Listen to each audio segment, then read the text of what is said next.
Жамбыл облысында еңбек адамдарының құқықтарын қорғау, қауіпсіз еңбек жағдайын қалыптастыру және әлеуметтік қолдауды күшейту бағытындағы жұмыстар жүйелі жалғасуда. Өткен жылы өңірде 22 жаңа бастауыш кәсіподақ ұйымы құрылып, оған 800-ге жуық адам мүше болды. Сонымен қатар кәсіподақтар еңбек қауіпсіздігін арттыру, ұжымдық шарттарды кеңейту және құқықтық көмек көрсету бағытында нақты нәтижелерге қол жеткізді. 2025 жыл кәсіподақ қозғалысы үшін ерекше жыл болды. Биыл кәсіподақтардың құрылғанына 120 жыл, ал Қазақстан кәсіподақтар федерациясына 35 жыл толды.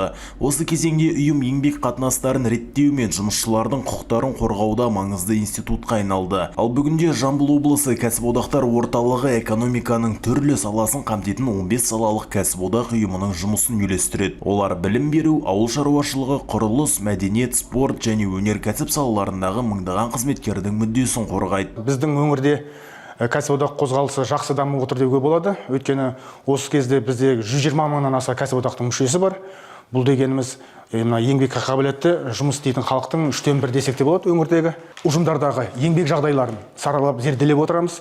Жазатайым оқиға орын алған жағдайда көп орын алған мекемелердің басшыларының есебін тыңдаймыз және оған жол бермеу мәселелерін қарастырамыз. Еңбек қауіпсіздігі кәсіподақ жұмысының басты бағыттарының бірі болып қала береді. Былтыр облыста 40 өндірістік жазатайым оқиға тіркеліп, 46 адам зардап шекті. Дегенмен алдыңғы жылмен салыстырғанда оқиғалар саны 22%-ға қысқарған. Өндірістік жарақаттанудың алдын алу үшін өңірдегі кәсіпорындарда халықаралық Vision Zero және халықтық бақылау жобалары жүзеге асырылуда. Қазір облыста 1185 өндірістік кеңес жұмыс істеп, 1315 техникалық инспектор еңбек қауіпсіздігін бақылап отыр.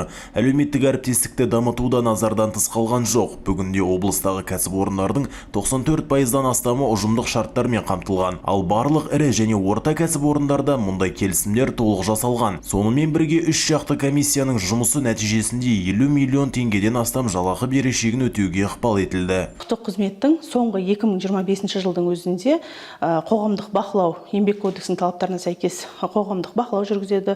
Олардың кәсіподақ мүшелерінің құқықтары, яғни орындалып жатқанын тексеру нәтижесінде экономикалық тиімділігі 499 миллион теңгені құраған болатын. Ал енді 2015 жылдан бастап осы экономикалық тиімділікті есепке алу үрдісі басталғаннан бері кәсіподақтың құқықтық еңбек инспекциясы кәсіподақ мүшелеріне, яғни 3 миллиардтан астам экономикалық Өткен жылы кәсіподақ ұйымдары еңбеккерлерді сауықтыру мен әлеуметтік қолдауға да қомақты қаражат бөлді. 4 мыңнан астам адам шипажайларда ем қабылдап, мыңдаған қызметкер туристік танымдық сапарларға қатысты. Жалпы сауықтыру және демалыс шараларына 938 миллион теңге бағытталған. Құқықтық қорғау жұмыстары аясында 12 мыңнан астам құқықтық кеңес беріліп, көптеген еңбек дауы сотқа дейінгі тәртіпте шешілді. Сонымен қатар материалдық көмек көрсетуге 294 миллион теңгеден астам қаражат жұмсалған. Нұрдәулет Мұса, Эльдар Түстікбай, Қордай 24 Ньюс.